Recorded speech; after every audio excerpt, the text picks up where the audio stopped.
नमस्कार दोस्तों। जैसे कि आप सब मेरा टाइटल देखकर समझ गए होंगे कि आज की वीडियो किस चीज़ पर है, किस टॉपिक पर आज हम बात करने वाले हैं। तो आज की वीडियो में मैं आप सबको ये बताऊंगी कि सी सेक्शन डिलीवरी के बाद आपको कौन कौन सी जो है गलतियां नहीं करनी है। जी हाँ दोस्तों, क्योंकि 7 महीने पहले मेरी भी सी सेक्शन डिलीवरी से ही एक बेबी हुआ है।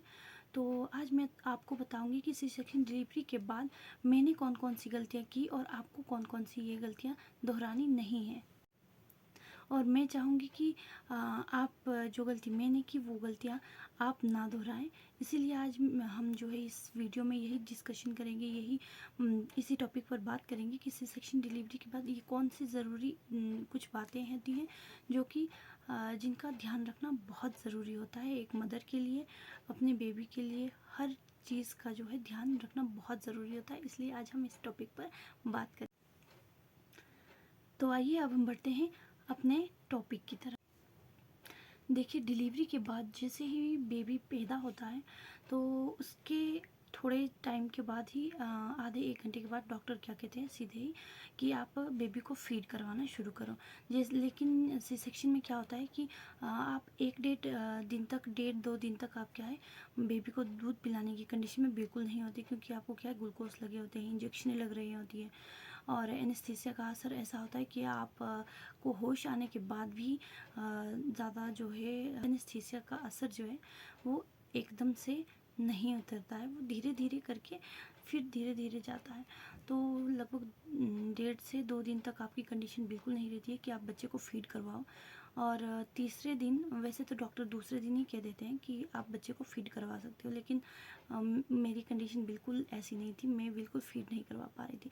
तो तीसरे दिन से जैसे ही मैंने फीड करवाने की कोशिश की तो मुझे फ़ीड करवाना नहीं आ रहा था। मुझे समझ नहीं आ रहा था कि बच्चे को कैसे फ़ीड कराऊँ। तो मेरे साथ जो भी थे मेरे रिलेटिव्स जो थे मेरे साथ, उन्होंने भी काफ़ी कोशिश की पर उनसे भी नहीं हो पाया।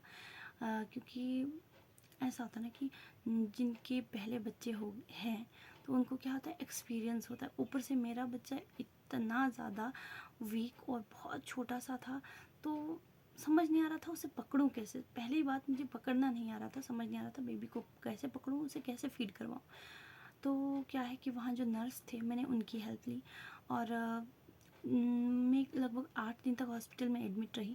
तो 8वें दिन मुझे जब छुट्टी मिली तो 8वें दिन तक मतलब लगातार कंटिन्यू 4 5 दिन तक, 8वें दिन तक बेबी को क्या है हमने जो लेक्टोजन मिल्क आता है वही फीड करवाया, क्योंकि मैं मुझसे हो नहीं रहा था और बेबी क्या है शक भी नहीं कर रहा था, पी नहीं रहा था वो बिल्कुल। उसे समझ ही नहीं आ रहा था कि कैसे दूध पीना है, क्योंकि उसको चम्मच की आदत लग गई थी। जैसे ही पैदा हुआ वैसे ही चम्मच की आदत लग गई। तो बस पहली कोशिश आपने बस यही करनी। मुझसे ये गलती हुई क्योंकि मुझे फीड करवाना नहीं आ रहा था और सीधे बैठा नहीं जा रहा था मुझसे, क्योंकि टाँगों पर बिल्कुल बहुत ज़्यादा ज़ोर लग रहा था। तो मुझसे पहली गलती ये हुई थी उस टाइम पर कि मैंने बेबी को फीड नहीं करवा पाई। और बेबी, कहते हैं कि माँ का जो पहला दूध आता है वो बच्चे के लिए, बच्चे के सेहत के लिए बहुत ज़्यादा ज़रूरी होता है, पर मैं फीड बच्चे को करवा नहीं पाई। और मैं चाहूँगी कि अगर कोई ऐसी मदर है जिसका सी सेक्शन डिलीवरी हुई है तो आप लोग कोशिश करें कि जितना हो सके आप कोशिश करें कि बच्चे को जो पहला फीड है, आप डब्बे का जो मिल्क आता है लेक्टोजन, वो उसका जो उसका यूज़ ना करके आप अपना मिल्क जो है बेबी को देने की कोशिश करें। तो बात करें अगर दूसरी गलती की, तो दूसरी गलती मेरी ये थी कि जैसे ही हम हॉस्पिटल से घर आ गए तो ऐसा है कि ऑपरेशन के बाद आप बहुत देर तक ऐसे खड़े नहीं बैठ सकते हो, क्योंकि पूरा बॉडी का जितना वेट है सब टाँगों पे लगता है। और मैं जो है बेबी को उठाने के लिए बहुत ज़्यादा समय जो है लेट कर नहीं बैठ पा रही थी। तो जितना हो सका बेबी को बार बार, क्योंकि उस वक्त बेबी क्या है बार बार सूसू कर रहा है, कभी पोटी कर रहा है, कभी क्या कर रहा है, तो वो सारी चीज़ें मैं देख रही थी। तो अगर पॉसिबल है तो आप अपनी फैमिली में, आपके कोई रिलेटिव्स या कोई फैमिली में घर में आपके साथ हो तो बेबी की वो सारी जो चीज़ें हैं वो करने में आप अपनी फैमिली की मदद ले सकती हैं। और उस टाइम पे जितना हो सके आप रिलैक्स होकर बिल्कुल ऐसे लेट कर बैठने की कोशिश करें। ऐसा भी नहीं कि पूरा दिन, लेकिन जितना हो सकता है उतना। और हल्की वॉक आपको कंटिन्यू रखनी है। दिन में 3 से 4 या 4 से 5 बार जितना हो सकता है आप वॉक कीजिए। बिल्कुल हल्की हल्की वॉक, बिल्कुल हल्के कदमों से वॉक कीजिए, क्योंकि डॉक्टर तो ऑपरेशन के सेकंड दिन ही बोल देते हैं आपको वॉक करने के लिए।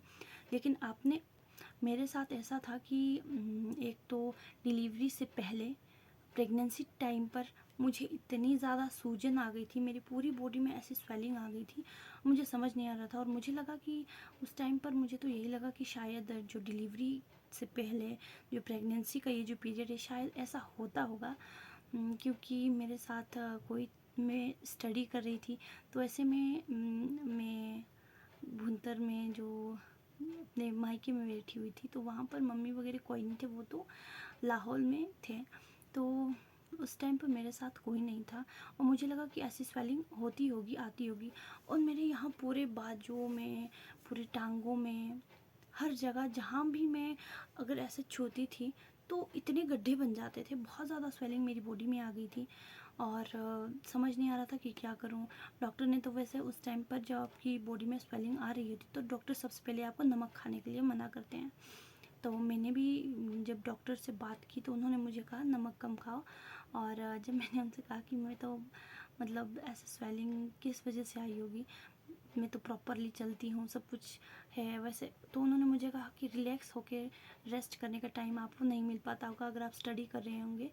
तो मैं कहा हाँ जी सर। जब मैंने डॉक्टर से सजेशन लिया, उनसे बात की कि मेरी बॉडी में इस तरह से स्वेलिंग आ रही है, मेरे बाजुओं में, मतलब बाजुओं में, कई बार तो मुंह में भी बहुत ज़्यादा स्वेलिंग आ जाती थी, हाथ फूल जाते थे, पैर फूल जाते थे और पूरी टांगों में, पूरी बॉडी में स्वेलिंग आ गई थी।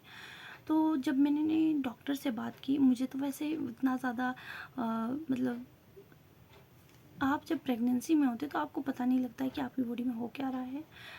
मुझे लगा था कि ये प्रेगनेंसी की वजह से मोटापा आ रहा है, फैल रही हूँ मैं, मोटी हो रही हूँ, सेहत बन रही है। पर फिर जब मैंने डॉक्टर से बात की तो उन्होंने कहा कि अगर आप स्टडी कर रहे हो तो आपको सुबह से शाम तक रिलैक्स होने का, लेटने का बिल्कुल मौका नहीं मिलता होगा। तो उस वजह से भी क्या है, आपके शरीर में जो है ये स्वेलिंग आ रही है। जितना उसके रेस्ट कीजिए, कोशिश कीजिए कि आप रेस्ट करें तो स्वेलिंग भी अपने आप कंट्रोल हो जाएगी। पर मुझे वैसा टाइम ही नहीं मिला, क्योंकि मेरी डिलीवरी के एक दिन पहले तक मैंने एग्ज़ाम दिया है। तो एग्ज़ाम जैसे ही मेरे ख़त्म हुए उसके अगले दिन ही मेरी क्या है, डिलीवरी हो गई।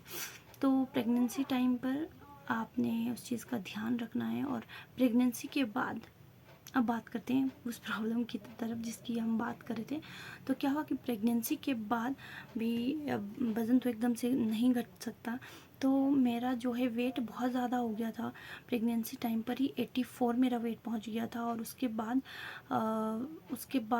79 या 70, नहीं, हाँ ऐसे ही 70 और 79 इसके बीच में मेरा वज़न वेट था। तो क्या है, मेरे पूरी शरीर का जो वज़न वहीं पे लग रहा था। और मुझसे ऐसे ना खड़े बैठा जाता था ना, फिर भी मैं बेबी के साथ जो है बहुत करना पड़ता। आप जब बेबी होगा तो आप बिल्कुल नहीं सोचोगे अपने बारे में, ये हर माँ के साथ होता है। अब बात करते हैं तीसरी प्रॉब्लम की तरफ। तो तीसरी प्रॉब्लम जो है वो ये है, जो कि सबसे मेन है। तो तीसरी प्रॉब्लम ये है कि हम माएँ जो न्यू मदर्स होती हैं वो कभी भी अपना ध्यान नहीं रखती हैं। और कई जगह पे तो ऐसा होता है कि सारा ध्यान, पूरी फैमिली का ध्यान सिर्फ बच्चे की तरफ होता है, उसी को प्यार करते हैं, बच्चे को लाड दुलार हर चीज़ बच्चे की तरफ उन्हें जो है अट्रैक्ट करता है, लेकिन माँ की तरफ कोई ध्यान नहीं देता। तो ये कारण भी होता है कि माँ की तरफ क्या है, लापरवाही बहुत ज़्यादा की जाती है। तो मैं आप लोगों से यही कहूँगी, जो न्यू मदर्स हैं उनको ये कहूँगी कि सबसे पहले अपना ध्यान रखिए। अगर आप अपना ध्यान रखोगे तभी आप बेबी का ध्यान रख पाओगे। तो सबसे पहले आपने डिलीवरी के बाद अपने खाने पीने का ध्यान रखना है। हालांकि डिलीवरी के कुछ टाइम तक आप वैसी चीज़ें नहीं खा सकते हो, क्योंकि आपकी सी सेक्शन डिलीवरी हुई है, आप एकदम से बहुत ज़्यादा खाना नहीं खा सकते हो और तली हुई चीज़ें नहीं खा सकते हो बेबी के लिए, कि ताकि कहीं बच्चे के पेट में दर्द ना हो। तो आपके वहाँ जिस तरह की चीज़ें मिलती है, जो भी मिलता है, जो भी डिलीवरी के बाद दिया जाता है, कोशिश कीजिए कि आप सब कुछ खाइए। डिलीवरी के कुछ टाइम तक घी खाना भी मना है, लेकिन जो है अगर बात की जाए हमारे बड़े बुज़ुर्गों की, तो वो तो घी प्रेफर करते हैं। डिलीवरी के बाद सबसे पहली चीज़ अगर हमारे यहाँ बात की जाए तो वो घी होती है। घी, ड्राई फ्रूट्स, मिल्क और ये सारी चीज़ें, दूध आपको कम से कम 2 टाइम लेना है। 2 टाइम आपको दूध पीना चाहिए। क्यों? क्योंकि हमारे शरीर में, एक माँ के शरीर में उस टाइम पे दूध बन रहा होता है और आपके शरीर में जितनी भी कैल्शियम है, वो कैल्शियम है, बाकी जो बहुत सारी चीज़ें हैं, जिससे भी मतलब हर एक चीज़ जो भी आप खाओगे वो तो दूध में जाएगा ही जाएगा। उसके अलावा आपकी बॉडी में जितनी कैल्शियम है, आयरन है, बहुत सारी चीज़ें, वो भी आपके क्या है, वो मिल्क बनने।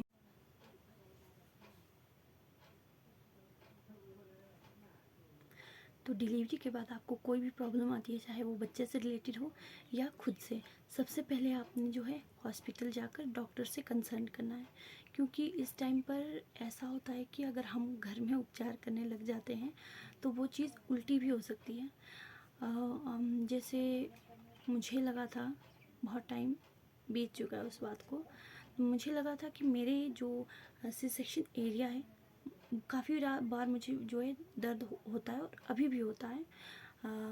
जो सी सेक्शन एरिया है, आप अगर बहुत ज़्यादा देर तक खड़े बैठ जाते हो या रात को एक ही साइड, एक ही पोजीशन में सो के बैठ जाते हो बेबी के लिए, तो इस वजह से भी क्या होता है कि आपका जो सी सेक्शन एरिया है, उस एरिया में जो बहुत तेज़ी से दर्द उठने लगता है।